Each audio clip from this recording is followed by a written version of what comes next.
All right. Thank you for listening to Transparency and Merit. A win against Twitter censorship tonight. Incitement to violence, which is a real thing, right next to feelings crime, having bad thoughts of hate. Facebook, YouTube, Twitter, Microsoft, they'll ban all of this proudly. They're bragging about it. But here's where it gets super gross. Not only will these companies with the European Union ban anything written that's not written by a happy person, that's what banning hate speech is, they're banning a feeling, but they will positively promote their own happy political thoughts, their sunny ways, you could say. Let me quote. In addition to the above, the IT companies to educate and raise awareness with their users about the types of content not permitted under their rules and community guidelines. The notification system could be used as a tool to do this. So get ready for Twitter and YouTube and Facebook and Microsoft to educate you. Yeah, to raise your consciousness. You want to see Donald Trump's Facebook page, eh? Or if you're in France, you want to go Marine Le Pen's website, or UKIP's in England, or Geert Wilders in Holland.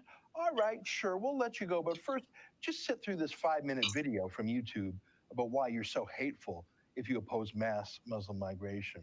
I mean, it probably wouldn't even be that obvious. I imagine it would just constantly suggest those liberal websites and videos to you. If you watch the wrong video, well, you'll be served up 10 correct videos to re-educate you. Do you really doubt that'll happen? They're saying it will. Okay, so I'm JP. I'm here with Brian. Brian, and we do have a guest. So why don't you go from here, Brian? Introduce us. Where were you at here? Well, we are at Transparency and Merit, and things have been basically kicking off on with these riots and everything else. And you know what? I have been angry at what has been going on, and I probably have let my anger get the better of me. But this kind of thing, I don't think a civilized nation can stand under this. And I've been tweeting perhaps a lot of inflammatory things out there, but I don't think that, I don't believe that they were against the rules. And one of the things I tweeted, I did a picture of South Africa, and under the caption it was, the honeymoon is over for white people. And I said, a lot of, America may just as well be like South Africa. Well, a lot of. Let me read the exact tweet. All right. Okay, the exact tweet was your tweet was America is going to turn into South Africa. That's what these riots are showing. Many blacks have racial vendetta against white and white media. So that post was reported by one of the persons linked in the tweet, but we did receive an email today from Twitter that they have received the complaint against your account, and we've investigated the reported content and could not identify any violation of the Twitter rules or German law. Accordingly, we have not taken any action at this time, which was good. Now, we do have a guest. We have Ruthie, and we have not talked since. And these protests and riots seem to have been getting really kind of out of control. Do you have any consensus on your end on what is going on? In general, people are quite dissatisfied when they see an extremely violent act, like holding a knee on someone's neck who's saying, "I can't breathe." How can society expect there not to be a reaction like when Garner died in Staten Island? Similar circumstance. And then they wait 4 days to arrest someone for murder. When you do that enough, people are going to unite and they're going to protest. And the sad thing is that this happens as a matter of course. This is not unusual. It's just unusual because it's so strong and fervent, and it's happening right now. But every 8 or 10 years, I've witnessed one upset or another. You remember when we were dealing with refugees coming from Africa through Europe, and Americans all over the United States were protesting the fact that the refugees were not being treated well, that they were not being welcomed. And before then, there were protests. We had terrible protests during the Obama administration. And people forget quickly, as soon as the sun comes out and the problem is over, they get back to normal. But when you have violence against, what I call unjustified violence, where a death occurs, it is natural for people to react in a big way. That's what they're doing now. This is no different than any other protest from the last 40 years.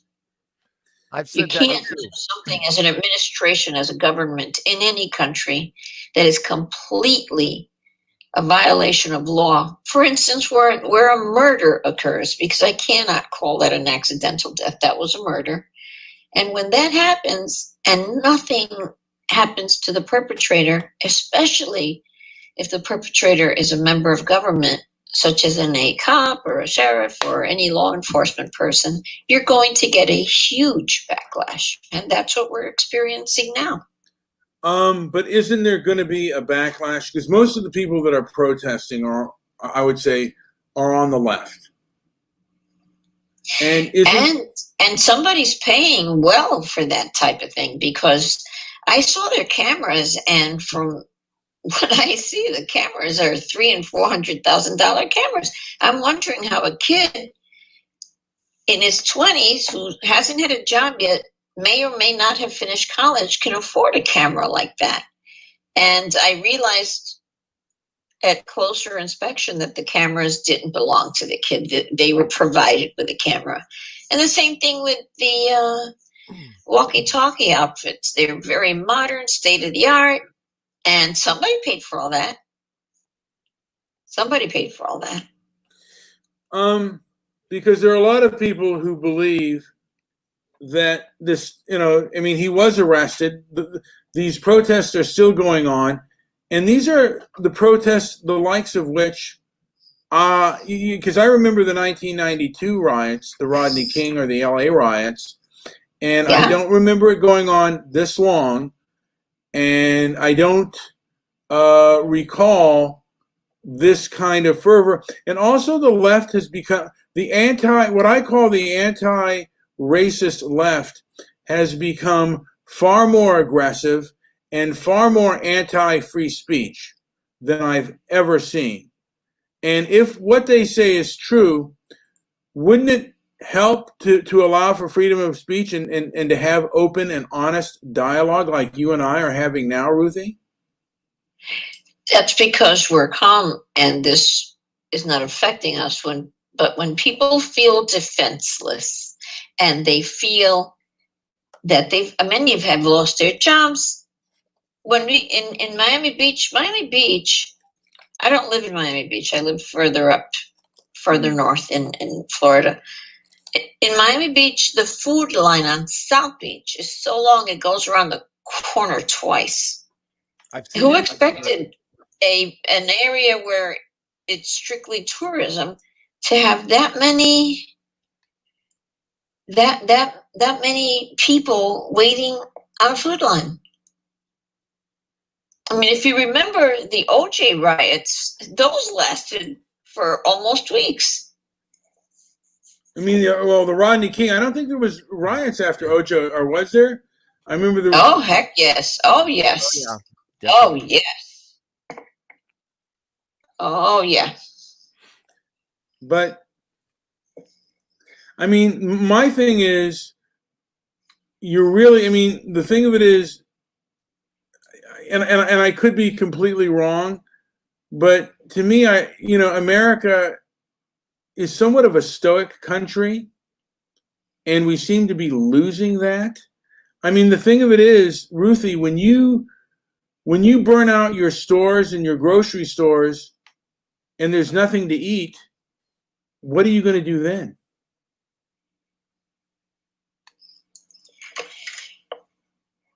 What are you going to do when you go hungry? How much? They're hungry now. Well, but how much will police brutality mean? But you'll be even more hungry. And how much will police brutality mean when there's no food? When there's literally, like, I'm not talking about they're turning people away. When there's literally, you can't even buy food or even steal food when there's none left. I mean, how are you going to think then? I think very differently about that because my efforts are involved in very different work. We work in food distribution and we're a cryptocurrency company. So look at that. We're not in food distribution and we wound up doing exactly that because it's needed. We're also working on anti-COVID-19 products because it's needed. Who expected COVID-19? I didn't. Neither did I. No, neither did I. And this is. We're a commercial company. We're strictly a commercial company. We're not a 501c3. We're not an NGO. We're not structured to do charitable work yet. That's exactly the type of thing we're involved in because we had to switch direction because the society we live in has a different need right now. So we couldn't continue rooting and cheering the state-of-the-art cryptocurrencies and blockchain. We couldn't do that. We had to go back to really serious nuts and bolts approaches to feeding people and distributing food and things of that nature. That's what we've been doing. Education, basically educating people, feeding them, and housing. Those are the major needs that society has, and that's what we're working on. The Organization of Transparency and Merit, this show right here is a nonprofit organization, and I think we are going to be working on some ways to help our communities as we go along, for sure. So part of it's going to be. I would love it if you would help us. Absolutely. We're here helping now. I mean, you are, because you're there with your cryptocurrency, and the dollar and other currencies are maybe not as stable as they can be, and this is just another avenue with that. But I want to ask another question. What I've seen is the anti-racist left. I mean, and this is online and and on college campuses. I mean, even before this riot started, has been basically stifling free speech for quite some time, Ruthie. And yes. And I mean, I for one have been very upset and really angry about that. I pay my taxes for these college campuses, and that I'm not allowed to have my ideas or other people's ideas out there. They can just, preach what they want without rebuttal, I think is very wrong. And, my parents basically spent I would even say my ancestors, they spent their blood and everything else to toil and to give me and others the right to speak. And when that's not allowed, that really does anger me. And it does make me, almost want to pick up arms. Like, what are you doing? You can't threaten me. You can't use violence against me. I live in a free society. That's what my parents wanted. And I get angry at these, when anger and emotion is pushed towards me and to make me quiet, that's abusive. And it's like a person being in an abusive relationship. You don't want that in your home. I mean, I consider America my home, and America gives me rights. And when these things are denied me, it does make me very upset and very angry. Well, there's a thing called emotion. And when you use words like angry, it frightens some. There's that emotional reaction to words, fight or flight. And there's also the third one, which is freeze. Not everyone wants to fight. Not everyone wants to run. Some people just freeze. And that's happening a lot now. Well, we need some civility in this environment of absolute negativity. And also the entitlement that goes with it can be devastating. Some are accustomed to getting their way, having their way, buying their way, and are not accustomed to hearing no, or you have to wait, or that person was here first. They don't want to hear it. And all of that now we have to face head on, because everything we're doing requires civility and peace and calm and being kind to people around you. But what do you do when you're faced with a form of mobocracy? I mean, at some point when you're being oppressed by the mob, by the outrage mob, and they won't listen, and they just want to shut you down. At some point, aren't you going to resist that by nature? No, I walk away. But I walk away. Why should You have to. Why should you I? have to. Why should I walk away? Why should I not resist and fight back if and want the law to come in and punish people who are taking away from my rights and the rights of others? Those college campuses, in my opinion, they belong to everybody. I mean, the right of freedom of speech belongs to everybody, and I'm seeing a kind of terrorism out there that I don't like seeing. Well, the media has been suppressing the news for about 15 years, and no one seemed to complain. No one seemed upset about it. They just got used to it and thought it was normal. Well, I noticed when the media, when the alternative media, the internet came out, they began to give a different perspective. And what I noticed is, and I could be absolutely wrong, but the anti-racist left, the civil rights industrial complex, didn't like that, and they began to shut that down. Yeah, that's what they do. Whoever's got it, we don't like it. Whoever holds the gold rules. That's the reality. Yeah, I mean, I'm reminded. It's kind of because for a long time, conservatives, in the 50s and stuff, the conservatives held the power, and they decided what would be on and what wouldn't be on. But it's like, have you ever seen the movie Viva Zapata? Yeah. Do you remember, like in the beginning of the film, he's asking questions and he's protesting the powers that be. And someone asks what his name is, and then like when he gives his name, he's circled as a troublemaker. And then when he's in power, look at what he does. He's now the one circling the names. And it's kind of like a monkey see, monkey do kind of thing. Like, hey, you know what? When you guys were in power, you didn't hear me out. So now that I'm in power, I'm not going to do the same for you.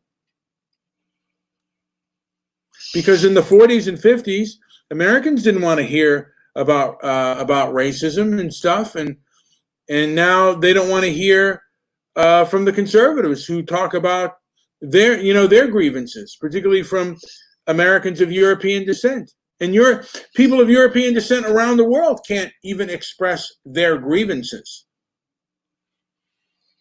And I want to remind you also about Viva Zapata. I mean, quite the film with Marlon Brando. That's the version you're talking about, Yes, right? yes. 80% of that movie was written not from historical events because he wasn't that clever or that witty an individual. Most of it was made up. And I asked about that exactly. Why was there so much thrown in and made funny and sexy and violent? And where did all this stuff happen? Because I don't remember this historically. That was the one of the editors said that was, creative license to make the movie more interesting. Yeah. And I remember having experienced an interview in the year 2000, and I gave a very respectable account of people that I was working with, some that were my relatives, some that weren't, and it was a very respectable, normal, correct interview. And when they printed it, and I'll tell you who printed it, it was internet.com. I asked why they could write such a vile thing. And they said, oh, people who are related to each other or that close, when they're all respectful and treat each other nicely, that doesn't sell. And I asked, well, where did you get this? I never said this horrific thing against this person. Oh, I threw that in. I wanted to, spice it up a little. That's what he said.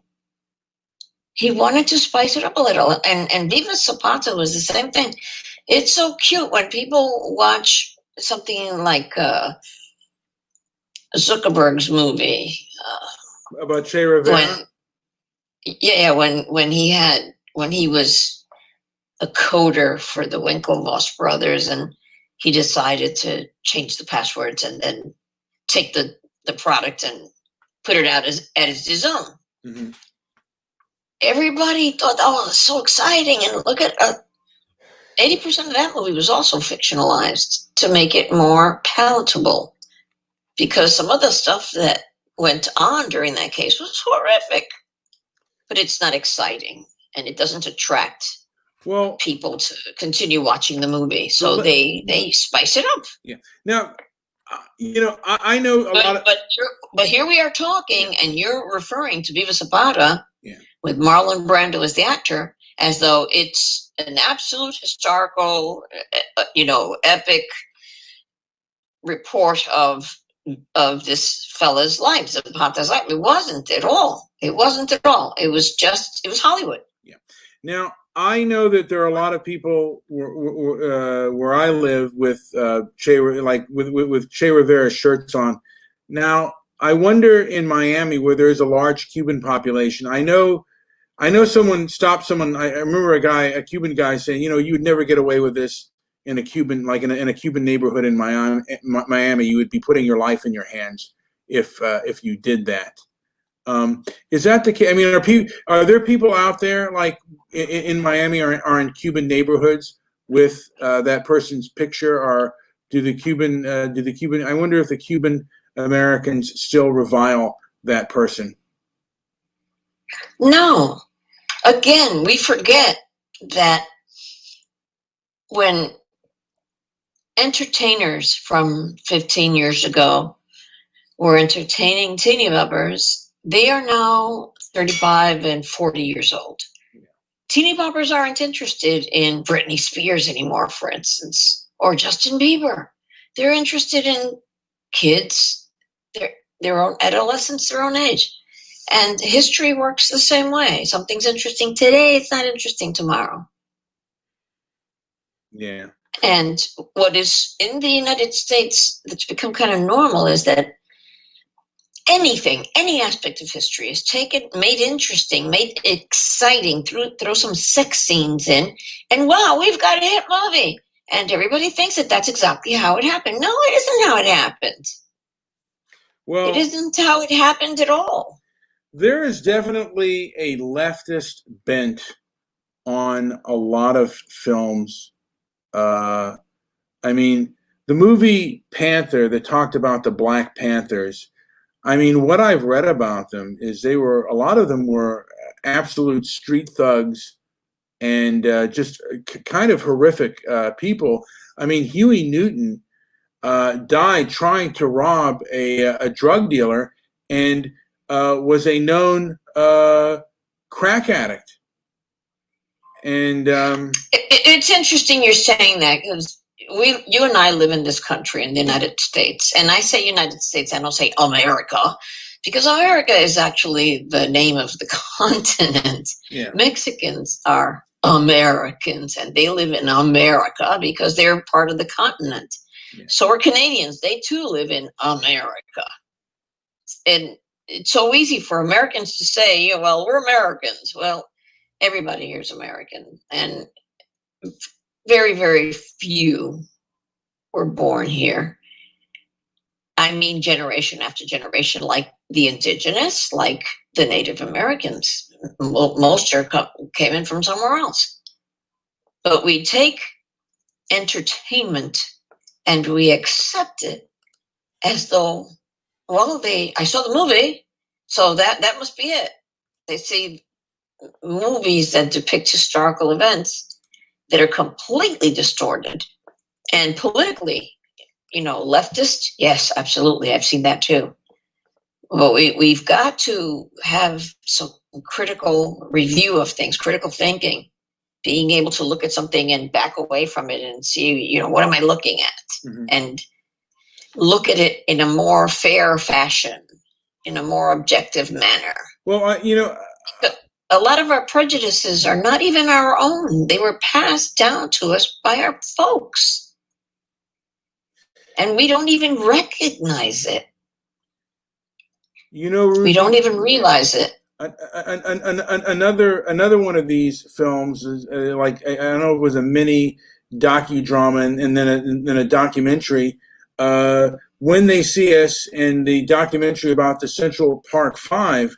I looked at that briefly, but I'm reading other things that they left so much out of that that it was a complete fabrication that got these gentlemen off, and they were at least looked very guilty of sexual assault, if not rape, of that Central Park jogger, and they also looked like they were guilty of the assault of a bicyclist. And it seems like a lot of stuff was kind of left. No, I was in New York during that time, and I remember that case clearly. And I remember that those kids were not allowed to go take a leak, for instance. They were not allowed to see their moms, even though their moms were sitting right outside the door where they were being interrogated. And all rules were broken for that. They needed to have someone on the line and to pay for that. And the fellow who did it, he was very clear in that he confessed. He was very clear. Very clear. And doggone it, they wanted them. So years later, they wanted those guys to pay for this crime because those are the ones they caught. Those are the ones we arrested. So they wanted them to do the time. And the actual criminal came forward and said, no, it was me. If you check the DNA, you'll see it was me. And they wouldn't do it. Think about that. So now the Innocence Project steps in and they start looking at the details and looking at the video of when these kids were interrogated. Wow. All rules were broken again. And then they could have been exonerated several times. And let me finish. This is very important. The mayor of New York City and the governor of the state of New York at the time literally moved the police officer or senior officer that was going to be deposed by those 5 young men's attorneys, and they would move them office to office so that they couldn't find them. And people don't want to deal with the reality of this because they don't want to name names or mention anyone. But Bloomberg had a great deal to do with keeping those kids in prison longer than they needed to be, because by then the exonerating material was already there.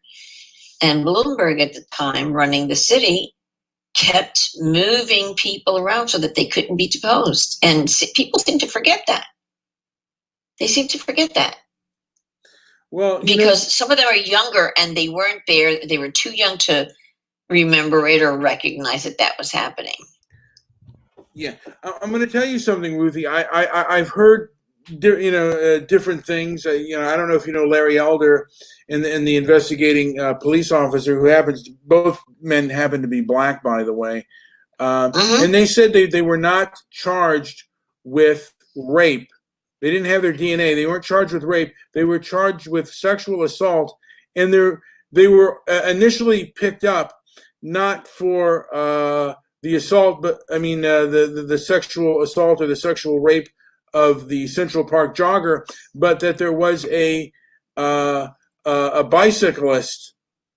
I don't know if it was a bicyclist or a jogger that was beaten brutally and assaulted, and that's the initial thing that they were picked up on, and then it went. Wilding. They were arrested for wilding. That's what they called it at the time. Were those kids? Were they guilty of the assault of that bicyclist? The thing was, and everyone there was focused on that woman and focused on those kids. And we watched through the years as they rotted away. And by the way, they were good kids. They all continued their studies while behind bars. They weren't likely to be in trouble. These were not bad kids. These are just kids in the wrong place at the wrong time. Is it possible? Go ahead. Is it possible that they feigned like sexual stuff with her and did? Not at all. Not at all. Because the police who came forward and said the kids were telling the truth, everything about what they said gels, was fired because that's not what they wanted. They wanted vengeance. Well, that is kind of a lynch mob mentality, and I have heard, like I said, I've heard a lot of people. I mean, there's a gentleman who has his name is Atheist is Unstoppable, and he has a whole series on there called "When They Rape Us," and and I don't have all that stuff offhand, but I'm hearing that that they weren't charged with rape, so DNA would not be on her. But they did assault that bike, and it was a brutal assault. In my opinion, what I'm reading about the brutal assault, they kind of deserved a long sentence for that, and that they were there when she was being raped, and they never penetrated her, but they were on top of her. They did help them rip her clothes off. And the like, and that these were not kids that were angels. And the guy said, look at the tapes, and I've seen some of the tapes, and I've heard some of the stuff. I'd like to do a show on that, by the way, because I'd have more material on that. But you should study it, because you're going to find that a lot of what you believe is absolutely wrong. You know what? I'll do that. And I don't want to speak offhand, and because it would just be from memory. And I want to have a study point on that. But if that is, like I said, this is the Organization of Transparency and Merit. And if these things are untrue, like if I've been believing the wrong thing the whole time, then I will absolutely say, hey, I was completely wrong. The people that I've been listening to are incorrect, and I need to reassess that. So I will, and before I say anything on that, I'll examine the fact on that, Ruthie. So I don't want to come in, because a lot of the stuff I know is through memory, and I want to make sure the stuff I have on that is thoroughly detailed. But what I saw was that they were basically, but that's just what I was observing, and I think I need to take a look at that again and do more of a thorough job on that before I. Yeah, you're not going to find those kids near that woman. You're not going to find it at all. That might be true, but because I don't want to have a bunch of gotcha moments. I'd rather have a discussion. Yeah, and I'm not giving you one. I'm just letting you know that. No, I'm not. But I don't want to do that with you either. And One of the most awkward things that I see that's happened to the news throughout the world, yes, is not just those setups for gotcha moments, but also that, dependent on what that individual reporter, yes, or publicist, mm-hmm. wants to portray and wants to get on the air, mm-hmm. they're going to set it up so that they can make their employer happy. And we had so many rules and regulations through the years about what a journalist could and couldn't do. And that's all gone out the window. And if you have any complaint about it, or make any statement that you don't like this presentation, then you're guilty of hate speech.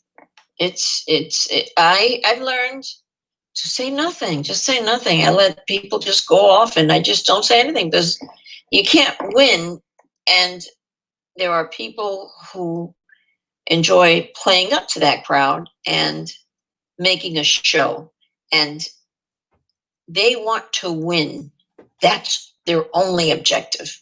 So they tend to be very clever, and they're very sharp.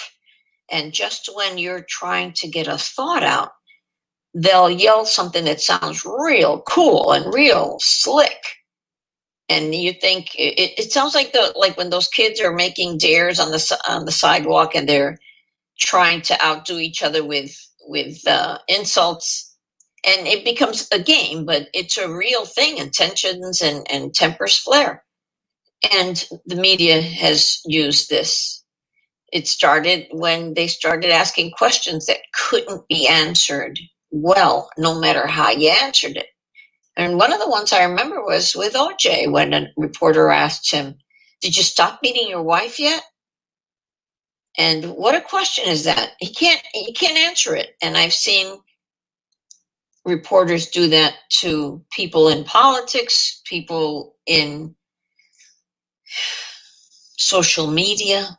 Well, I see the press right now, like the one thing that does make me upset, I see the press asking our President Trump, a lot of loaded questions. And it's like, yes, we're in a crisis right now, whether you like the president or not. How do we get through this? How do we handle this? And what is the best course of action that we do now? The media is very angry. Forget about the civilians. The media members are very angry. They were promised quite a bit. They were told that they would be the media elite. They were told that they would be given the best questions, they'd have the best coverage, and anyone else would be thoroughly dismissed. But then something happened. Hillary was not elected. By then, hundreds of reporters had sold their homes and moved to Washington, D.C., and got ready for her to take over. And they are still angry because a lot of them paid a lot of cash to the Clinton Foundation, and she wouldn't give it back, even though she lost. She would not return it. So the media is still angry. I don't blame them for being as angry as they are. But they are angry. Believe me, they're very angry. You know, Tim Pool calls these people basically activist journalists. And, They are. Yeah. And I can remember times of, you know, Walter Cronkite or Ted Koppel and the like, and they would never give their opinion. They would just simply do the facts. Now, the facts may have been skewed to the left a little bit, but it was never this kind of lecturing to the American people that I've seen. Oh yeah. It wasn't as bad, but it was present. You just, you know, you're younger, so you don't remember it. But I remember Dan Rather accompanying Nixon to China, and when he wasn't allowed in to the meeting, imagine how entitled he felt, that he thought that he was leading a country and that he should be sitting there with Nixon representing the United States. And when he was kept from going in the meeting, he literally kicked the door. He started kicking the door with his feet. It was amazing. It was amazing that he would do that. But that went on back then, and there's plenty of times when someone considered an entertainer or a journalist or an anchor person decides that they're going to infuse the circumstance with their own personal bias.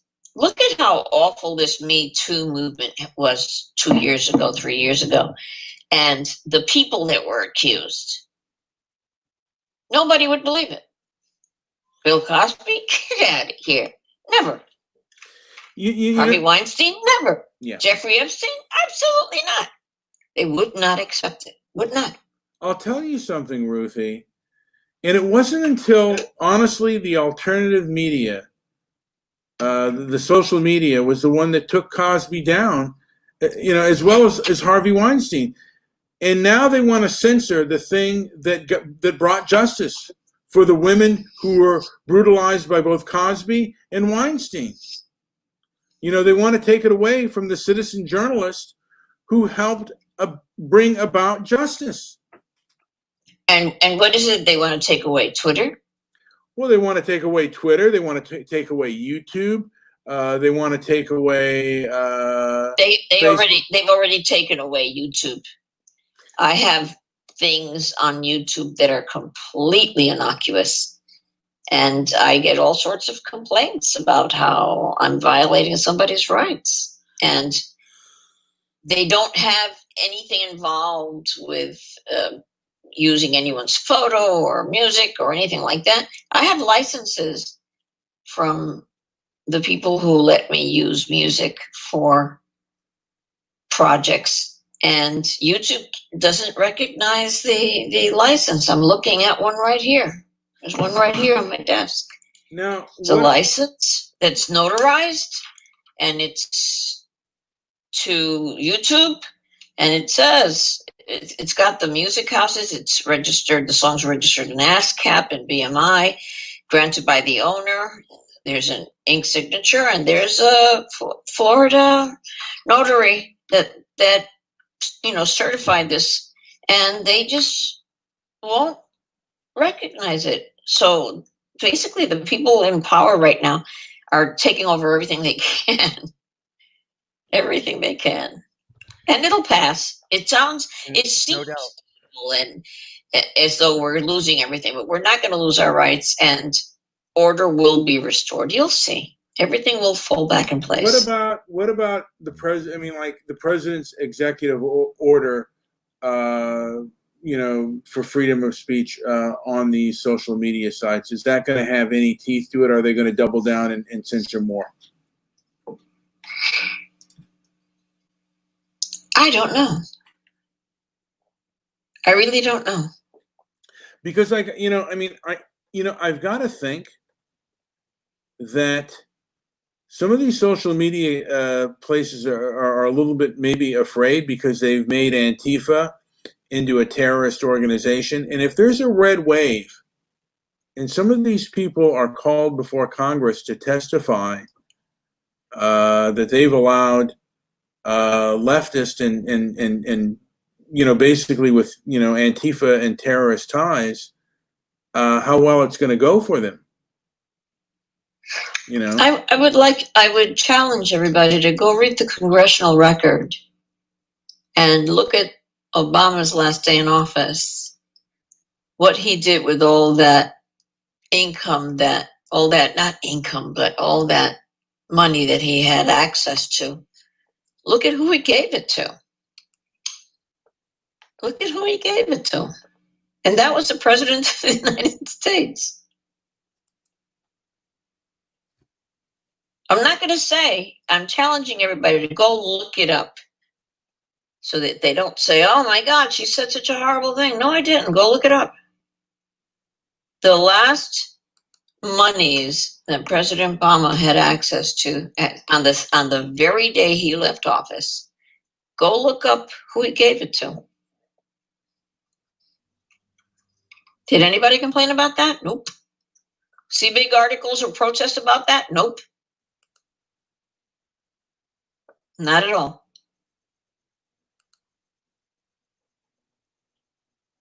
Say something, fellas. Well, yeah, you know what? When you said that to me, I was kind of in rather deep contemplation there, and yeah, I mean it's certainly quite. Go look it up. If I tell you, what people will start is they'll start arguing back and forth. No, that's not true. No, it's not true. Yes, it is. No, it's not true. Yeah.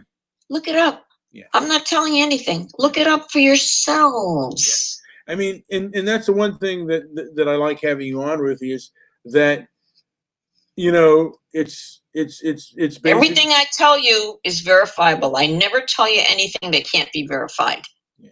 Never. Because before I say something, I make sure it's documented somewhere and I can lead people right to it by asking questions like that. Now, do you think that President Trump is being hurt or helped by these riots and these protests right now?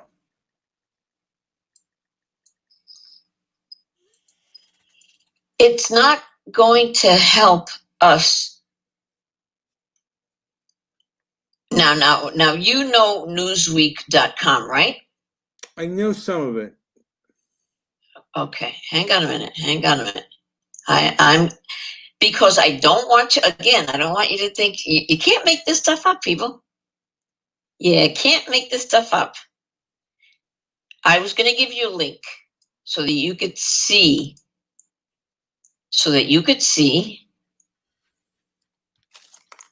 what I just said to you.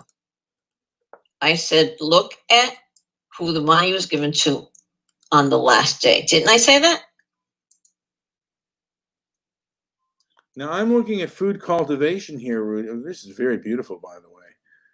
Thank you. The food. That's what we're doing. Oh, that is, and that is so beautiful, and that could really. Now, by the way, Ruthie, if we're talking about, and this may be off base here, is law enforcement or the military ever going to invent maybe non-lethal use of weapons? Because I don't know. I want to show you. I don't want you to think, I create things to be exciting or to have listeners go, ooh, ah. I just looked for something real simple. I wanted to give you the link. Yeah. And you can read in the link. U.S. gave Palestinians 221 million on what, the last day, right? Now it says Newsweek, you have been blocked. Exactly. And look at the link. Look at the link of what I was looking for. Yes. I was going to give you a link to that article, and Newsweek has decided. Isn't that interesting? Yes. You can't make that up. If I told you that a week from now, you'd think, they did not block her. But Newsweek, Yahoo, No, Lots of places that don't want to have someone who has, because I always verify everything I say. So what do they do now? They hide it.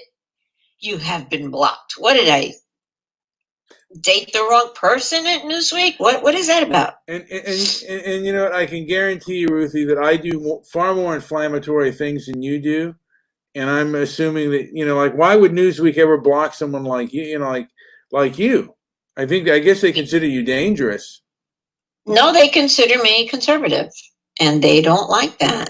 They want to say what they want to say, and they want to say it with impunity. They don't want to be called on it. If something is off the charts, I make it a point to say so and say, hey, that didn't happen.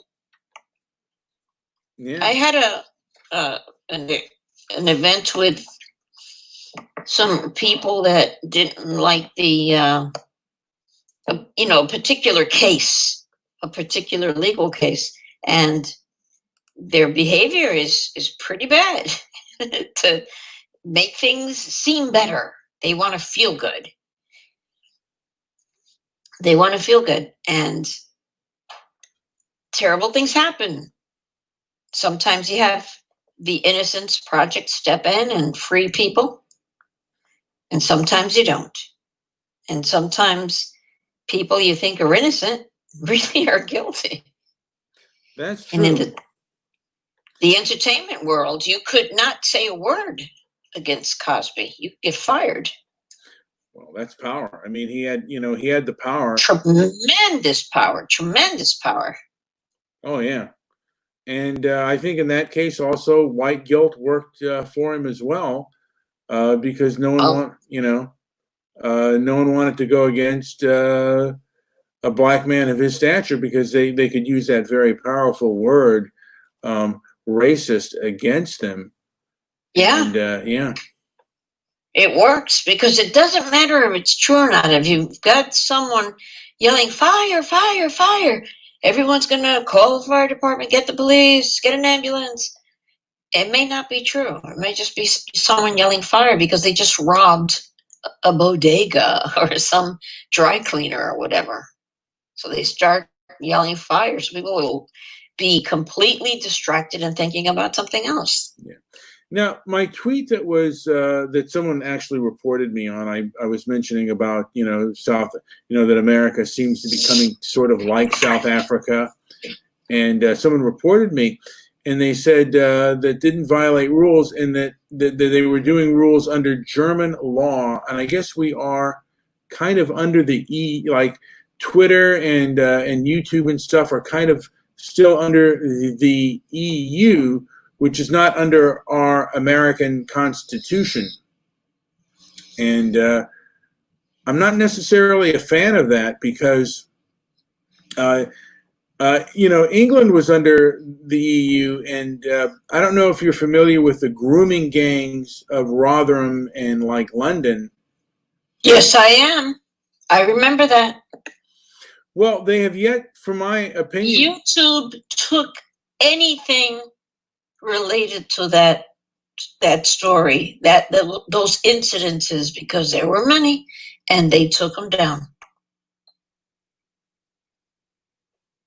And that's one of the reasons I'd like to kind of see Susan Wojcicki, I don't know if you call it Wojcicki or Wojcicki, why she should be called before Congress, because I'd like to know the reason why she follows European law and European hate speech laws, and does she have any empathy for the women that were raped by these grooming gangs, and do these women have a voice? No, you've got to understand, you only have sympathy for what you feel and what hurts you. It's really hard to have sympathy for things that don't affect you personally. Well, but I'm telling you about a human person. Yeah. If they're not affected by the heat of a fire, it doesn't affect them. They don't feel it.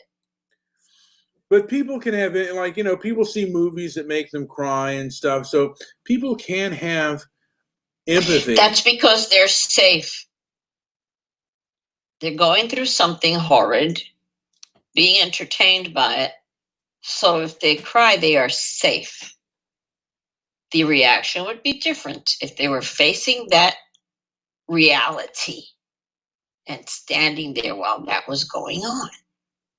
Then it's no longer entertainment, it's real life. Their affect would be completely different. I'm just curious. I mean, and I wonder if they, because I understand that these people never like really even meet with, like a lot of these social media companies never really even meet with conservatives or what I would consider to be free thinkers. No, not at all, and they won't. They're still angry. They're angry about the 2016 election.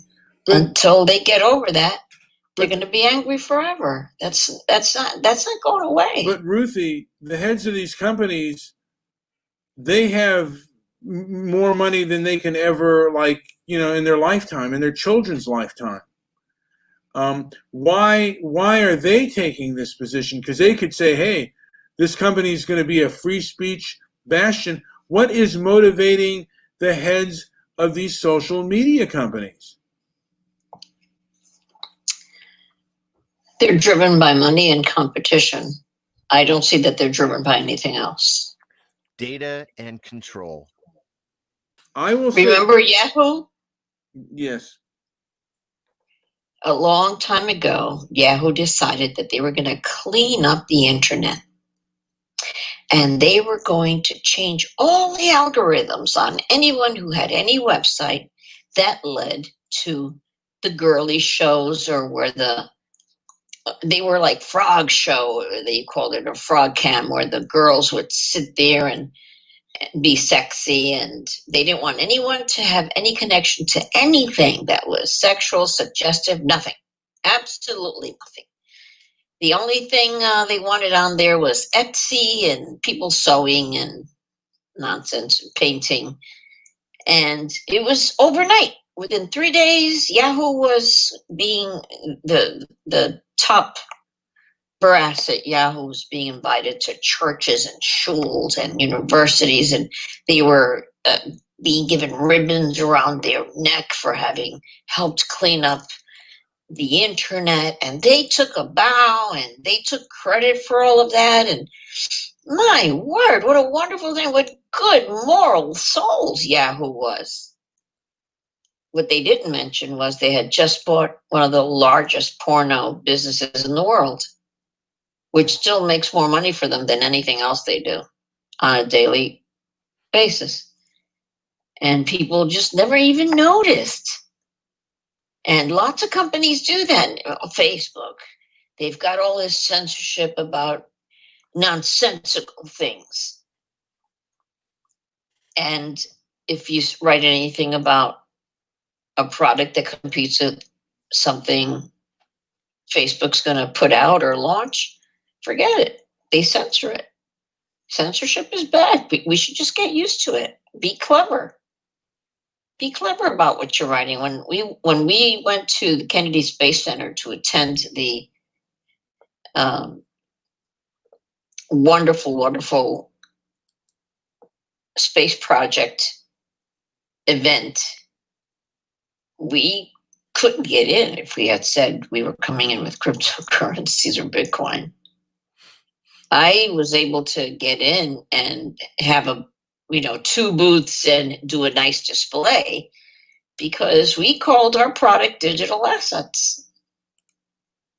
And someone obviously didn't know what a digital asset was, and they let us in, and we set up shop. So you've got to understand that media is a product, and they are a product to make money. And they're not going to stop. They're going to continue getting bigger and stronger, and whoever's in charge can control the media as much as they can. They'll do it. If they have control over the media to use it for their purpose, they're going to do that. But how much is about money and how much of it is about ego? No, it's about 50-50. Yeah. It's about 50-50. And when it comes to the internet, the interesting thing is, as people come across it, who winds up in these positions. I met a person recently who's a CEO of a company, and I didn't know the person at all until I was introduced. This is so and so. And the individual didn't come up through any, didn't come up through MIT or California, Berkeley, computer science division. They came up through the gaming sites, through being on gambling sites, and they came across cryptocurrency and wound up in that industry. You don't know who's going to be doing what. Look at what's his name, McAfee. He put out that great product for viruses years ago, and then he wanted to run around with a bunch of teenage girls. Then he raped one of the people he brought in to do science work for him, to work for him, an American he brought over there. And the next thing you know, his neighbors shot in the head. Then he's running away country to country.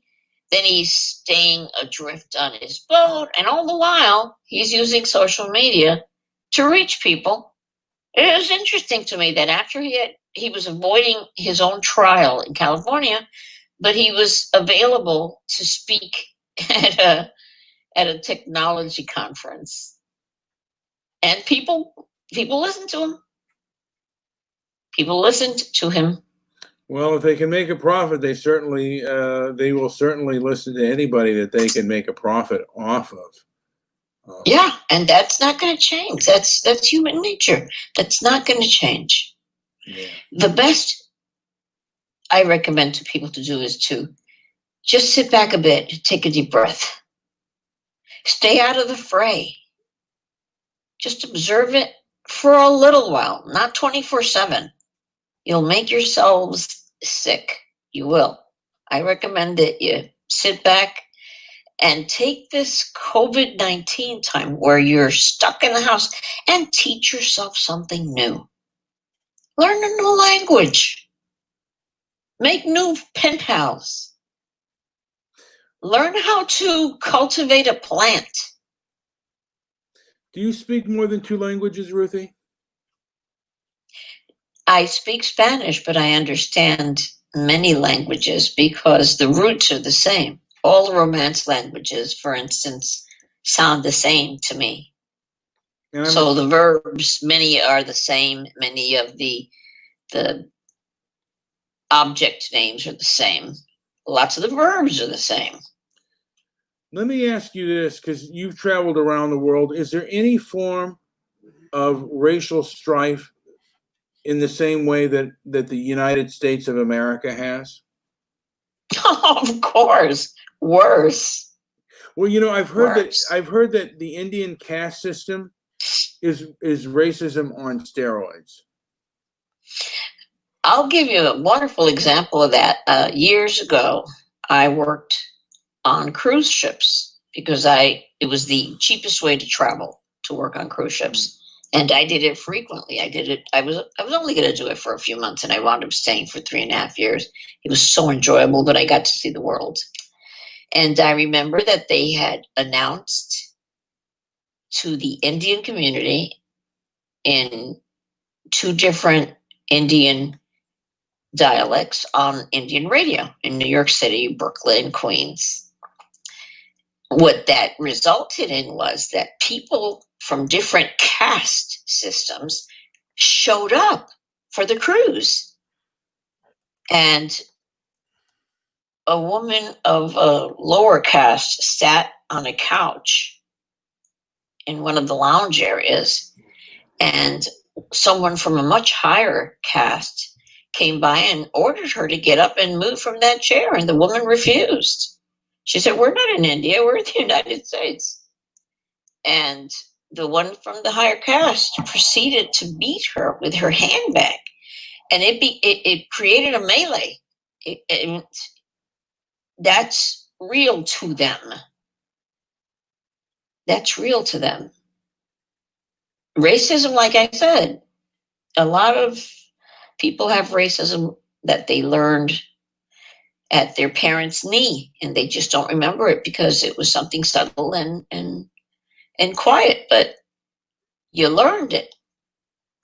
And a lot of people still carry it with them when they're adults, and also teach it to their kids. You don't have to outwardly teach racism, but when someone of color comes near your car and you automatically lock all the doors, you've just taught your kids that a person of color requires you to lock all the doors.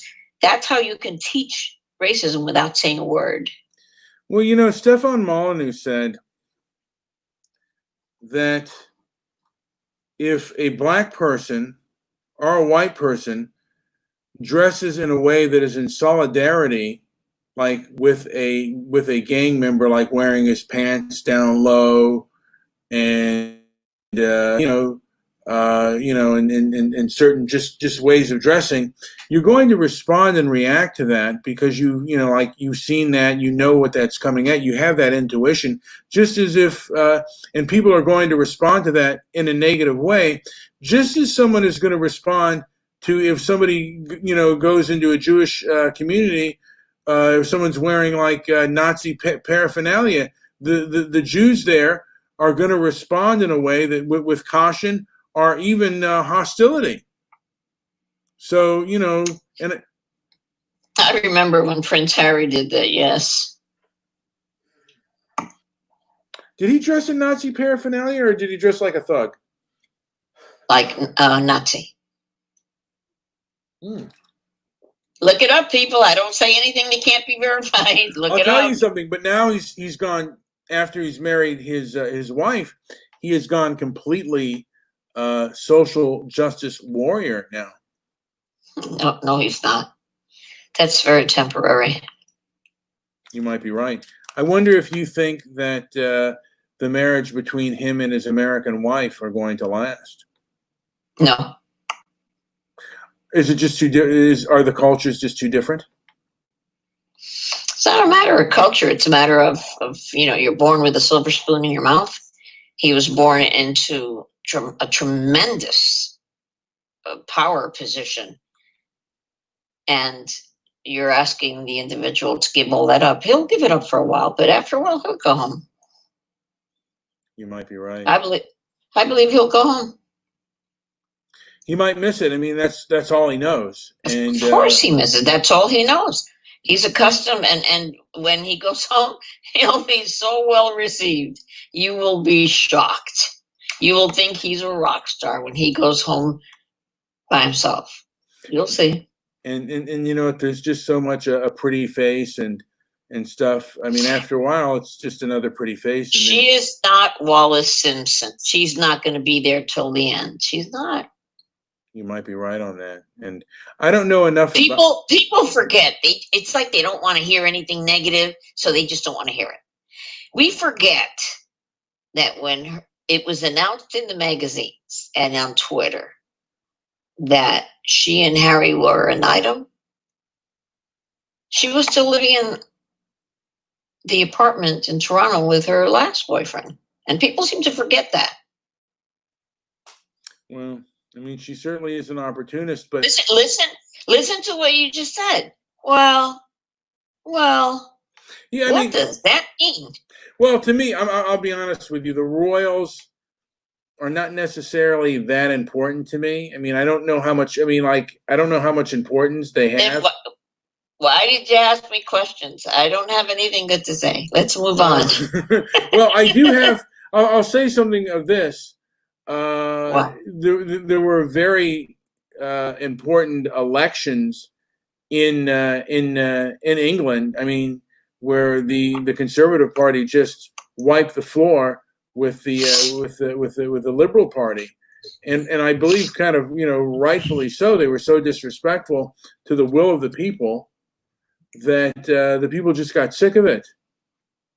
Sounds like the U.S. Yeah, and the thing is, although there is a demographic, the demographics are not in the U.S. as they are in England. I think that there is going to be maybe a huge red wave. I could be wrong because, like I said, the demographics have changed quite a bit in America.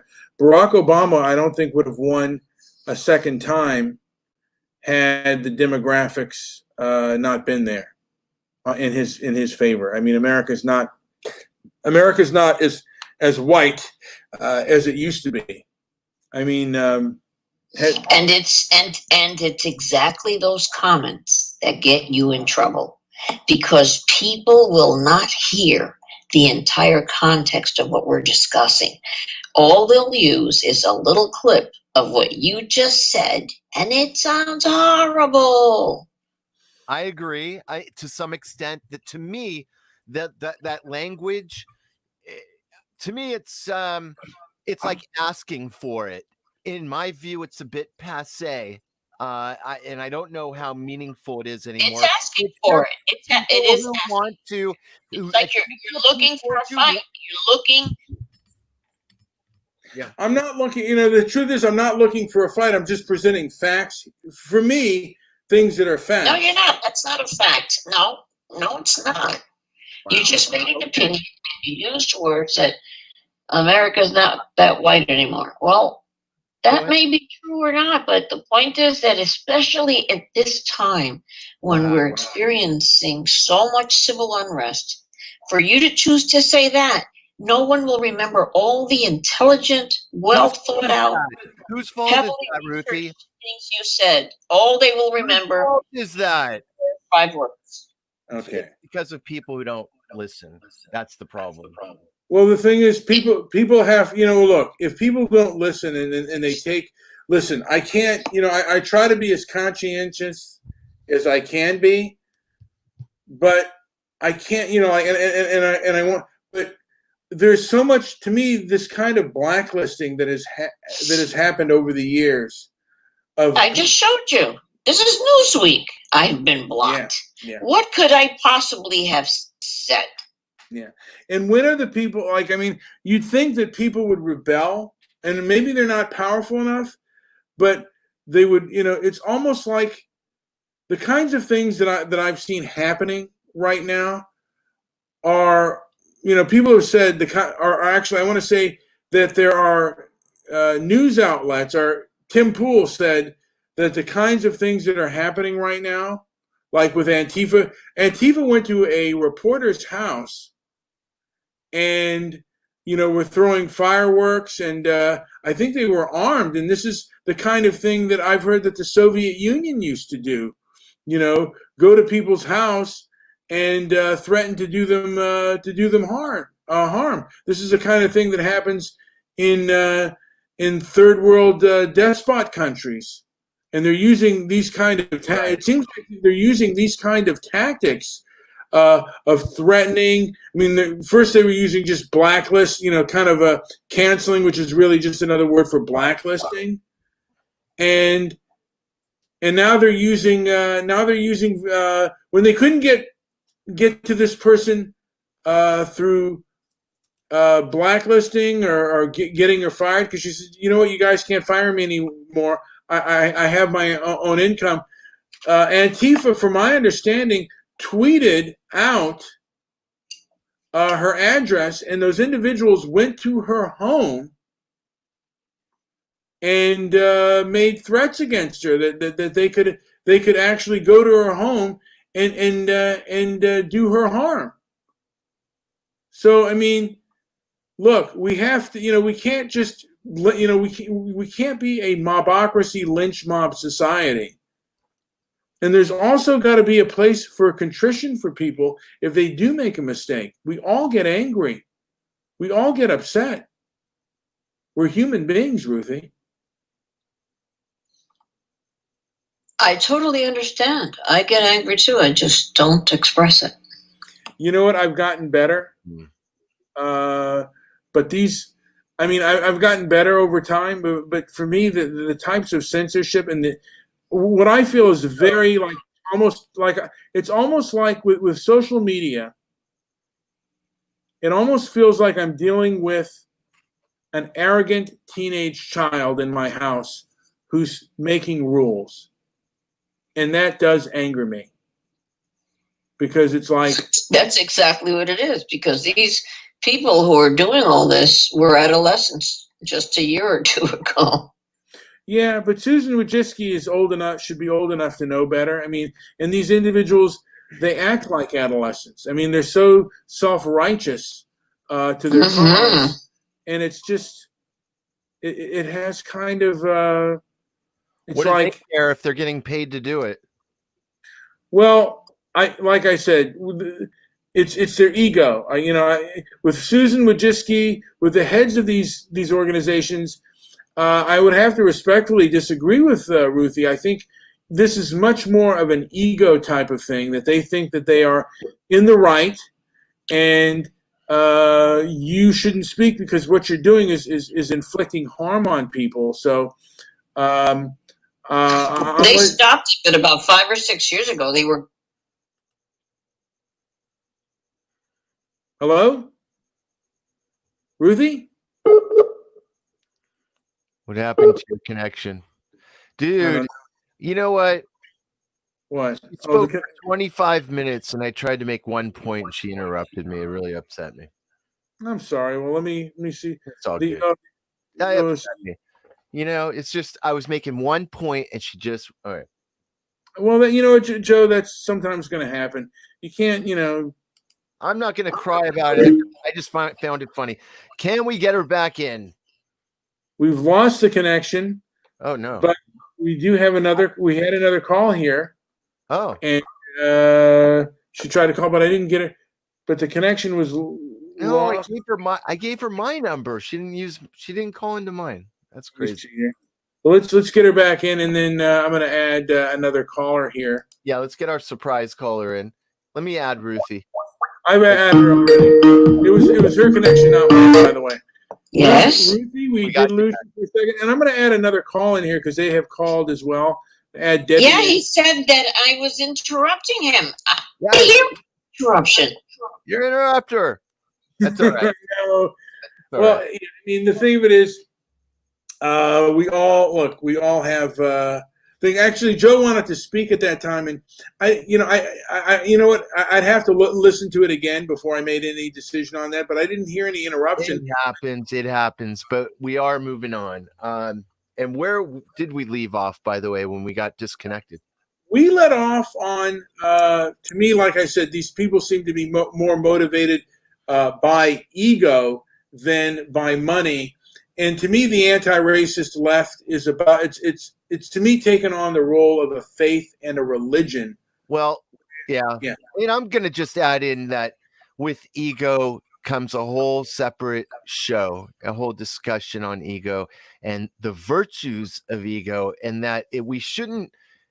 There should be a better method of delivering an education to the points where ego is, and I think we're taught to repress ego, and that ego isn't good. But ego is a very positive aspect, and it should be cultivated. But if it doesn't come with the right education, it's one of the most easily abused instruments, and that does have effects on other people. So I would say the same about anger as well. I mean, it can be used absolutely constructively, and it can be used as energy. Anger stems from the fact of the matter is our evolutionary science. There was a time when you may have to kill a person, or even maybe like a bear, or even 3 to 5 people at once. So your anger and your adrenaline was there to because you didn't want to be captured, and you didn't want to be murdered or killed. So there is a reason for it. And I think people need to have wise counsel how to basically harness that anger, because conservatives by nature are going to be angry because if you're on any form of social media, you're going to they're going to try to stifle what you say and what you do. Brian and Ruthie, I'd like you both to discuss Marxism and its place in today's society. Ruthie, do you have on it, Brian? Yeah. Ruthie, do you have a comment on that? Absolutely not. There we Brian go. definitely does. Oh, you did, Brian. I don't know if you do. Well, no, I was going to say that, in my opinion, much of the anti-racist left seems to be rooted in Marxism, and our civil rights, today's civil rights movement seems to be rooted in Marxism. I could be completely wrong on that, but that's what I see. It's kind of, instead of a hierarchy of class, it is a hierarchy of racial class, in my opinion, with white people of European descent, being on the lower end of the moral class. And I don't know if Ruthie has a comment on that. I see the same civil unrest I've seen every 8 to 10 years. I don't see much difference in this one, in these race riots, and these arguments, and in these demands for justice. They're the same, and justified. If you have a law enforcement officer brutalize a civilian, you're going to have backlash. It's going to last a month or two. That's main. I'm sorry, but I respectfully disagree. What is a store owner who worked his, and what made me upset is, like, look, I know, my family came from, like, where they owned, like, shops and stores, who got up from sun up to sundown, and to see some opportunists rob and loot it. But Brian, what about all the reports we get at the end of the fiscal year?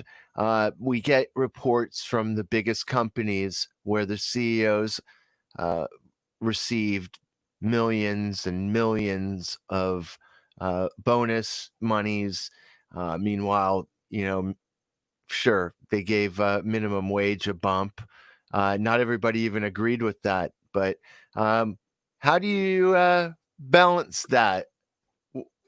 Look, I'm not going to, argue, and I don't know enough about certain things like that. I mean, economically, I've heard that these, there are whole economic stratospheres on why companies do that, why shareholders. Well, it's history. Companies get many millions of dollars. We read about it all the time. How CEOs walk off with it. So sure, I'm in no way justifying the looting. The looting's ridiculous. But if you are in the mindset and you're on the ground justifying these means, heads up, we're going to point to things like that. It's absurd. I find it absurd, but I'm just saying, it's like, how do you counter? But from my understanding, and I could be completely wrong on this, but I've understood that heads of shareholders are the one. Many times, it's the heads of shareholders that offer these CEOs. Hold on a second. Let me finish. So sorry. I'm sorry, but heads of shareholders. You're doing what you're accusing Ruthie of doing. I'm getting upset. Ruthie and I were talking. It was so calm, and then okay. I'm sorry, guys. But I wanted to explain to you that there is a delay. So sometimes when someone has already started, or you both start at the same time, you don't hear the other person. You're right. So it's not deliberate rude. It's just that there is a 4 to 5 second delay. Right on. I know. I recognize that for sure. All right. I'm sorry. I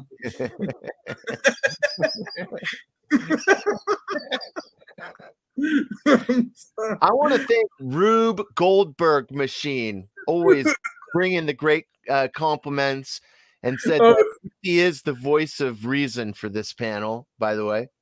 Yeah. Yeah. Thank you. You know that Nimbuster. Hey, what's up, Debbie?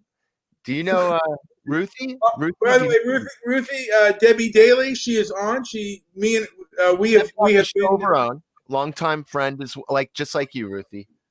Yes. Ruthie? Yes, Yeah. I know Debbie. Oh, nice. Don't know me. Just say, hello, who are you? Oh, they've never met. I've been writing for the New York Times for a long. Is it the New York Times? Yeah. No, I'm joking. But yeah. Okay. Yes, Go ahead. yes. But Marxism today. I think one tiny example of Marxism would be when we all got that stimulus check. You know, Signed us into sort of, kind of bit. You know, just so we sort of felt like we were all on the equal ground, even though some of us have a lot of money in the bank or whatever. You know, it's just that we all got our $1,200 or whatever, and we're kind of like, oh, this is like being in a Marxist society. You know, sort of. the clear beginnings, So. Debbie. And I was still very happy to receive it. Yep, me too. I still haven't. Mine's still in my top drawer. I gotta go take that to the bank or do something with it. me and you are in the Yeah. same bankers. But Nice. let me. Can I add, by the way? Well, the reason I said that, first of all, Brian, let me say, the reason is you said, give us an example of Marxism in today's society. And that was just something that just popped into my head. But there's other things. Go ahead, Brian. I'm sorry to interrupt. Go ahead. I wanted to add that Joe was talking, by the way, about CEOs taking all this money. I want to say that, and I've heard this. My basic economic is almost nil. But what I understand, from my understanding, the CEOs, basically the heads of these, the top the top of the shareholders, basically, who have votes on these boards, vote to pay these CEOs these large amounts of money, and they are shareholders, so they are putting their money there, and they vote these large salaries for these CEOs. Yeah. So, yeah. Oh, yeah. I mean, so they're seeing publicly reported companies have to make that public. Absolutely. But here's the thing. To me, it's almost like the same as these sports team companies hiring, giving really large salaries to these top athletes because they put the numbers on the board. They make them more money. That's all I want to say about that subject at the moment. But that's my belief. If anyone else has anything to differ with that or thinks anything differently, and to me, relating that to the looting and the rioting, I mean, like I said, I come from a family that, like I said, that worked from sun up to sundown. And when I see people, looting stores, whether they're big stores or not, it is such a violation to what is right and to the amount that it has been happening. I really see as very wrong and very immoral. And I want to mention this to you, Debbie. Your father is both a Korean and Vietnam War veteran. And correct. Wow. And I don't know, and if you and shut me up if you want me not to talk about this anymore. But I remember you talking about your father's, like when he was passing away, and he was having memories of his time in combat during Vietnam. I think it was during Vietnam, and it just saddens me that because I have family that also just one, but I mean, and I've known people who suffered through Vietnam and Korea and the memories that they have, and to see Americans like Antifa having communist flags and Marxist ideology being preached really goes against, I would say, the grain of a lot of people's family ancestry who took a stand against Marxism and against communism. And I'm surprised that more Americans haven't. Yeah, but Brian, just because we beat the communist, we didn't beat the communist mindset. But I'm surprised. that's still alive today. Yeah. There's a lot of them out there. Yeah. And a lot of them are in Antifa. In fact, most of Antifa is of the communist regime. But I'm surprised that more people. Yeah. I'm surprised that more people who, whose family were Cold Warriors aren't taking up that mantle and fighting these people back, because. Well, what are you going to do? Go out there in the middle of a wild mob? Would you do that, Brian? As strong as you are, I mean, I'm half your weight and probably 1/10 your strength. You think I would go out and do something like that in a mob? That's a mad, angry mob. I think that most of this just goes back to the fact that these people are out there trying to get some free stuff. That's all I think it is, because some of them go intentionally to try to get free clothes and tennis shoes and hair extensions and all kinds of stuff like that. I think it's really shitty. They're not even thinking about what they're supposed to be, because a peaceful stand-in, protest is in order. Do you know what I'm saying? Am I talking too much? I am. No, you're not. You never get enough. You are not talking too much. But here's the thing, and this is the thing too. Let me interrupt you. Did you see what they did to the the Washington Memorial? Oh, yeah. They defaced it with swastikas. I think that is so sad, because so many people died in that war against those people, and it was really sad what was going on. I mean, Hitler wanted to take over. I mean, they're lucky that we did what we did in the Battle of the Bulge, because if not, we would be speaking a lot of German over here. You know what something? But I'll tell you this: it bothers me, like when I see Korean Americans. Uh-huh. And they're all from the their origins are primarily from South Korea. When I see them become social justice warriors, when we sacrificed, and they hold up Marxist beliefs, it really does upset me when I see it as such a disrespect to our nation when they hold these kind of Marxist beliefs. And I see that a lot in the Asian community. I don't know why. I have a theory on that, and that'll be for another show. But well, a lot of them are raised like that. I was raised with my family. It was what my family believed. That's what my beliefs are. This is what these people are: redneck, swastika wearing. Well, no. I mean, Debbie, because my theory on why so many Asian Americans, and I include Indians, Chinese, and Koreans. A lot of them are, their parents, they have their culture, but it's not really, it's not, and they don't. A lot of these people, Brian, let me interrupt you. This is Brian. Ruthie, we've done shows together for years. I'm talking like a decade. So when I see him just getting, I'll just stop him. Brian, listen to me, Angel. This is what I think. And not now, I forgot what I was going to say. I was going to say, damn it. Good intervention for Brian. That's what you need, Debbie. Please. What was I going to say? It was so important. But no, okay. Let me point out what you were saying. I'll get it. Let me point out what I'm saying, and I could be wrong on this, but what someone one time said to me was, their parents are just basically, they work hard, and they really don't have necessarily an embracement of the Constitution and this and that in our school system, and they're very obedient to the school system, and their school system is a lot of it is social justice-y. Their professors teach them how bad America is and how racist America is, and that you should become a social justice.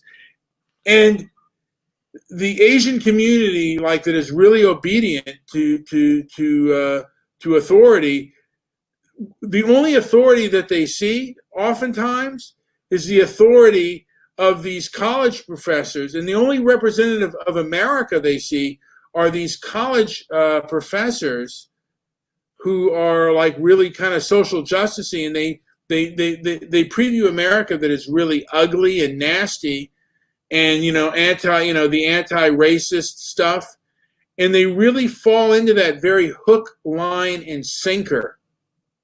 Right, Brian. Antifa is built on the basic on the belief in the help me out here, Ruthie. You know, the Nazis. The No, Nazis, you know, it's more the Marxist. swastika. No, There you go. it's a communist organization. It's not a. That's what I'm trying to say. It's like communist. Not a dictatorship. Well, yeah, okay, but that's what their belief system are, and Antifa sits back and waits for these murders and stuff like this to happen for Black lives, and then they come in and they just sort of take over, and they're paid. They're very highly paid to do this. They are paid. Absolutely. They are, and my daughter has she showed a picture where they've got walkie-talkie ear things in that you can see some of them have, and they're talking to each other and stuff. This is all planned. This is George Soros. This is And the cameras were $400,000 cameras. Where does a kid get for a $400,000 commercial? well, camera? exactly. How did Lee Harvey Oswald afford to go first class to Russia when he got out of the Army in the Marine Corps in 1960, and they gave him $18 and a bus ticket? You know, I mean, come on. This goes way back. This is huge, and it's a very dangerous group of people, and they're on the left. Most of them are on the left, and the left support them because that's why the police don't do what they want to do, because the police are governed by the Democratic city councilmen and stuff, the mayors and stuff like that. So, Well, I mean, like I said, like I said, I mean, there is a lot of theories right now with regards to I mean, what I've noticed, one of the arguments that has been put out there is social media. One of the reasons that makes this riot differently is social media is posting stuff about it, and they're becoming much more easily much more mobile than before, and they're able to gather in groups and larger groups much more than before. This is the social media age of riot. So their support, social media, Twitter, Facebook, and all these other places are basically mobilizing these groups, and they're doing much more destructive things today than they've ever done before, primarily because of social media. Social media has basically raised this, has basically put the claws into this giant, and that's why the rioters are going into places they've never gone in before. I believe that Antifa is a terroristic group. I believe that they should be. It's bad. Well, what they're I mean, doing. and You'll see that they will call Trump Hitler. They will compare him to stuff like that. They will usually call you what they are. You know what I'm saying? They're projecting.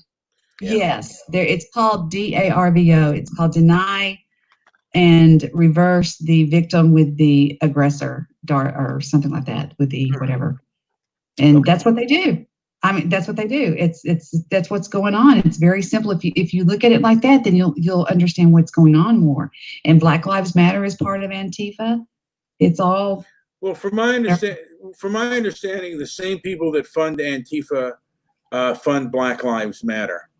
Correct. And I mean, look, I think that we have to examine these facts and examine, like I said, the social media companies have made these rioters much more, they're much more savvy than they were in the 1992 riots.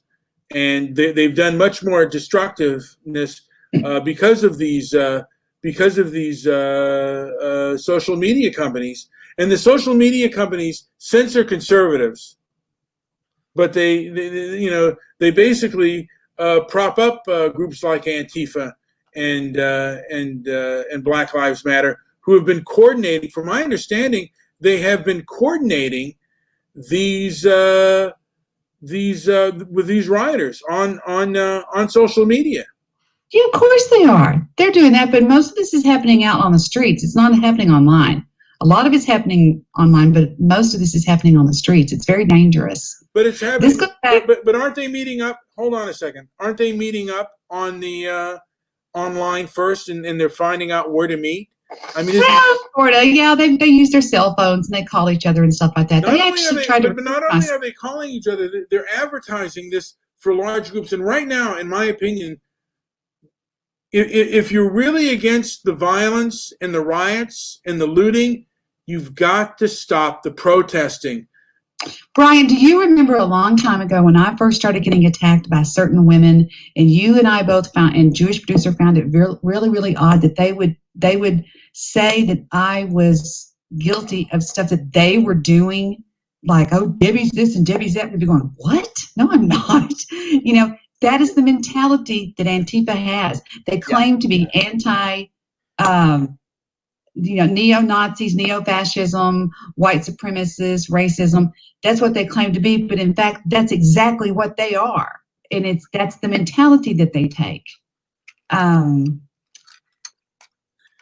mean, to a point, that's the and like I've said before, that is the mentality that they take.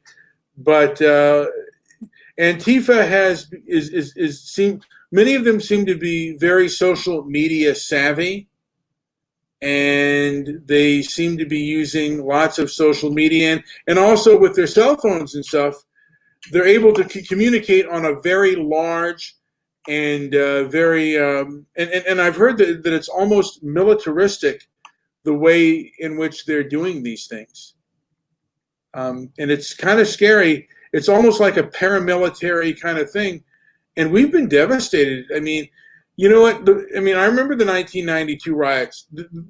It wasn't in my town. We were insulated and safe. That's not the case anymore, and it's because of the technology. They're now able to mobilize like they've never been able to mobilize before. So to me, there's got to be some form of resistance to it, and I think that we have to.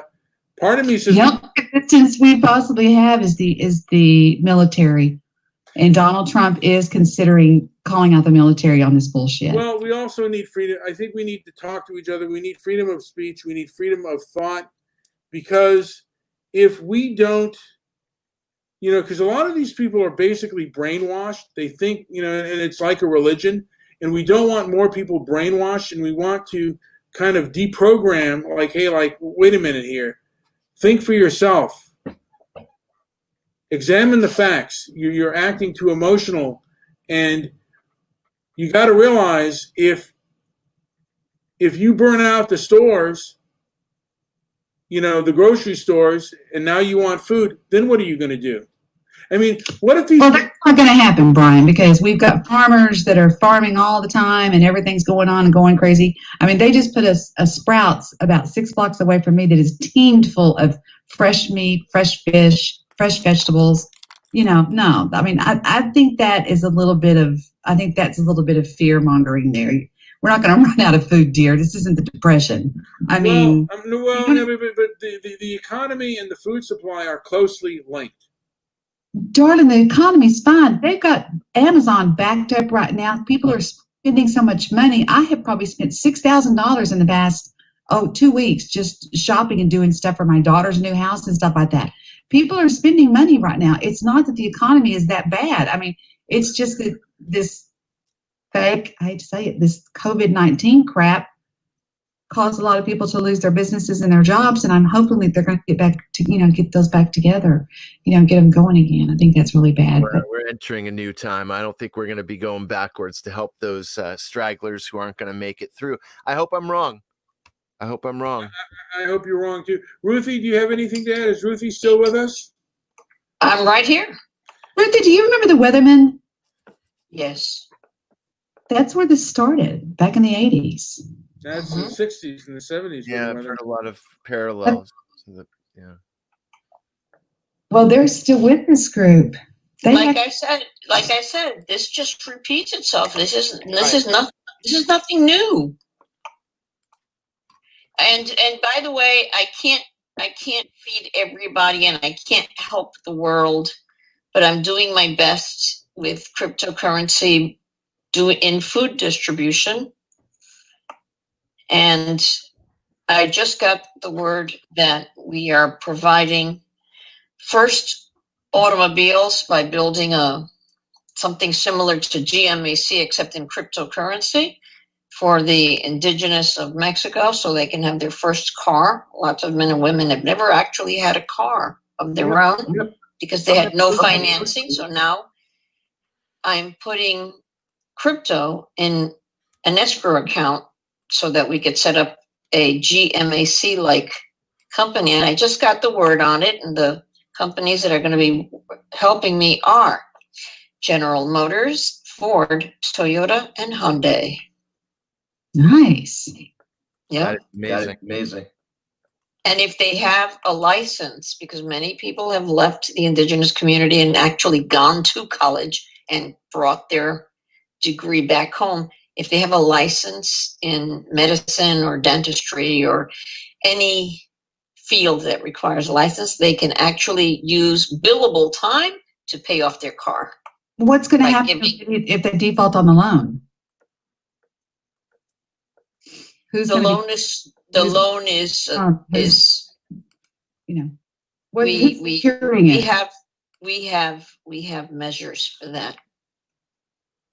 Measures that choose to remain unnamed because they don't feel they wanted to be patted on the head or receive any. That sounds kind of spooky.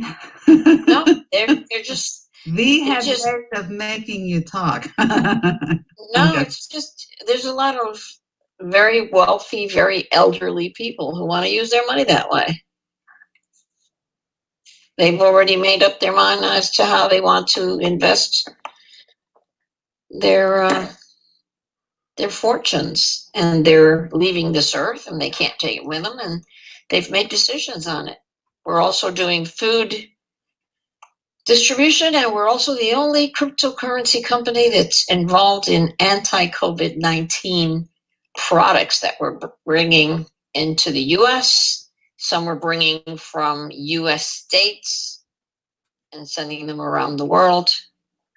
And I put the link to the I'll put the link right here so you can see it. All right. Now I'm gonna So yeah, I mean, and There you go. Yeah. So Bankcoin is really, and maybe it's really revolutionizing quite a bit, and it's growing food, and it seems to be doing. I just gave you the link. It's right there. Yeah. And the leaders of the company are a retired colonel, a retired United States Army. Okay. And a IRS tax professional with a federal license. And we have an attorney. We have a commercial realtor and a residential realtor. And we have an ambassador at large. And we have the CEO from Wyeth Industries, where we teach people and pay for their graduate degrees with cryptocurrency. And they are the senior staff, and they are making all these wonderful things happen around the world. And I put the link right there so you can see it. Go chat. Brian, can you? I don't see it. It probably went to your. I saw it. It's in Skype. Oh, okay. So you might want to put it in Joe's Skype if you can, if you can find it. Anyway. Let me put it. Let me give him a. It's Unity Global Group. I see that, and let me put that. Let me put that in Joe's Skype, and we'll go from there on that. The reason that's important is because we just created, and by two fellows getting into a big argument, we just created a pure example of supply and demand. One fella thought that he would run the world and decide what coins would sell at what price. And he found out that you could actually name something and give it a price, like Jimmy Choo's or Manolo Blahniks when he decides his shoe is worth $7,000, even though you can find something similar at Payless. If you don't pay that price, No, don't go to his shop. It's as Well, simple that's as that. Now you're That's talking. And that's Why pay some, more? Pay yeah. less. And some people can afford it. And the same thing with cryptocurrencies. If you're worried about cryptocurrencies, there's a reason why you don't belong there. If you think you may need that money for your mortgage or for a medical event or a roof came, a tree came through your roof or some accident happened, you shouldn't be in the markets. You should make safe decisions with your money. Don't get into cryptocurrencies. It's no different than any type of risk product. Just do safe things with it. You don't have to be in cryptocurrency. It's fun, but it's not for everyone. Well, I was trying to check on my cryptocurrency. I do Coinbase.com. Is that a bad thing? You're going to say that's bad, right? No, I remember Say you that did at all, a, because products are products. That's like telling you to go to Kresge's or go to Walmart. Really? What's it? I'll be There's- honest, Debbie. I don't know if you can hear. Brian, store. am I coming in? It's an act of God to get logged into this thing Can you because I'm under a VPN. So they're like, we've never seen this IP before, David. We don't know who you are. There we go. Authorizing my device. Okay. I bought. Fine. Joe wants to talk. Hold on, guys. Joe. No, Joe. I was asking if you can hear me. Okay, so Yeah. I can hear you. I remember. Okay, here's one thing I find damaging, and one of the hard parts with recent investing, and one of the bad developments has been Robinhood.com. It's an app, Robinhood app. So now anybody can just go and throw in $20 and buy some stocks, but I find that to be a really dangerous. It's almost like a very legitimized. It's no different from gambling. It's like going to a gambling app. So, that's one thing I'm worried about is the instability and some of the difficulties that people are gonna the difficult and poor decisions a lot of people are gonna make using cryptocurrency. So. I own Bitcoin. The actual Bitcoin is what I'm seeing here that I bought. So that's what I've got. And I'm watching it. So I've got some, it's gone up for me, But I remember you took some advice from Goose. And you had a rough roll at it about maybe 2 years ago now, but it's risky. I'm sorry. Go ahead, Ruthie. I cut you off. Don't do risky things. Don't do risky things. Don't do risky things. That's good. Our right? cryptocurrency is called Bankcoin Reserve, and our company registered in the United States is Bankcoin Reserve LLC. And we have a badass team of senior staff members and projects that are just fascinating.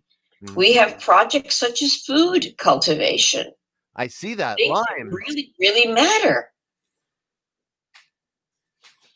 Yeah. You should go to that website and see it, unityglobalgroup.net. That's your people? Ruthie, no, that's live right now. I'm showing everybody. That's my business. No. There's food cultivation. There's healthcare. There are projects where we're putting people through college. We've been doing it for years, putting them through graduate degrees. They make it to an associate's or a bachelor's, and they can't go forward simply because they don't have the money. So we're using Bankcoin Reserve to pay for. What is your website? Did you say Unity Global Variables? unityglobalgroup.net. Oh, okay. I put it in variables for some reason. And now what I'm adding, just as soon as I'm going to leave you guys now because I have to go do this. I'm adding the fact that those auto manufacturers are going to help us do a vehicle purchase program for the indigenous of Mexico. I mean, this is really fabulous. Ruthie, we're putting our money where our mouth is. Before you go, Ruthie, what do you Yes. think the future is as far as this pandemic goes, and how long will it take for things to get back to normal, if you think any? Now you want me to be Mother Nature. Of course I can't tell you how long it's going to take. That's impossible to. It depends on how badly people want to get back to work or how badly people don't. Mhm. This is not the first time we've had a flu pandemic. We've had them before. It's, I think, the Earth's way of kind of tightening Yeah. up its girdle and shedding off a few pounds. Yeah. I think that And that's saying, what don't, it is. It and saying, cleans don't itself. fuck with me. And saying, don't fuck with me. That's right. The thing is, Debbie, the minute you swear, we get thrown off a lot of networks. Oh, rats. Potty mouth. We do. Debbie, you potty mouth. You gotta- Yeah. You're math. You know what? I've cursed up a storm on a lot of my shows, and I stopped doing it for Ruthie, and It helps. Yeah. It helps for sure. I didn't think she was a part of your show anymore. You are doing something with limes and avocados? We're distributing them. We're growing them in Central and South America, bringing them all the way up to Mexico, and they're of different varieties. And I can't we get already have contracts in Canada, and now we're going through the U.S. We're not trying to reinvent the wheel. We're looking for distributors who already have these distribution lines for produce, and we're going to give them the projects. We're not going to try to reinvent the wheel, and we're not going to try to do the work ourselves either. And and we also are adding more products under healthcare. We have lots of healthcare products as well. I see that. I was looking at your website. It's a beautiful website, by the way. I don't know who did this, but it's beautiful. Thank you. And we are putting our money where our mouth is. Habitat for Humanity, you're working with them too? Yes. Building 4,000 homes in Mexico. I see that. That's what I said. We're putting our money where our mouth is. We're not just talking up a game.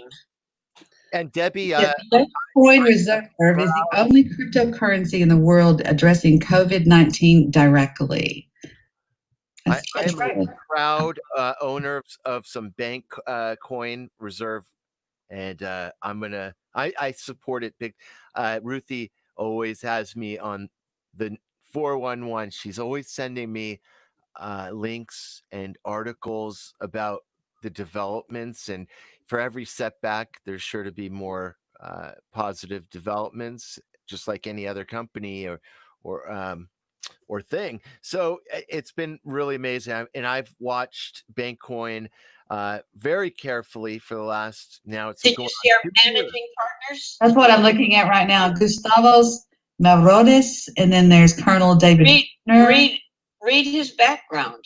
Internal Revenue Service background, tax professional degree enrolled to practice by Internal Revenue, bachelor's degree from Queens College, power of attorney for IRS. Boy, I bet you he knows some good stuff. All 50 states and U.S. territories. Wow. Robin And Lee, he worked. I like her. Director of Residential Real Estate owner. That's right.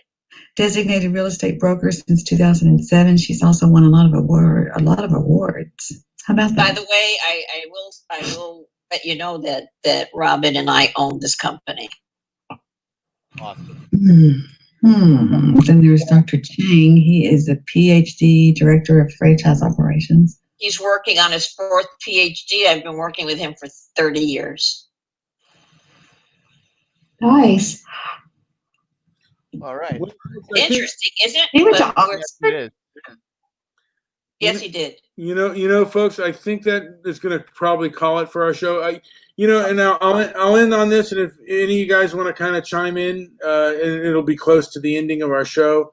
I think that the one thing that can save our nation and also humanity is, I mean, right now technology is hurting us, but I think the one thing that can save us is talking to one another and newer and better technology.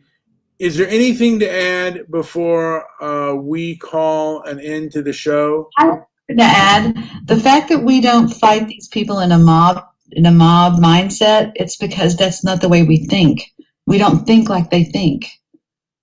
You see what I'm saying? It's like trying to, if you're a hippo, you're trying to pretend that you're a cheetah, or you're a panther. You're not. You're a hippo.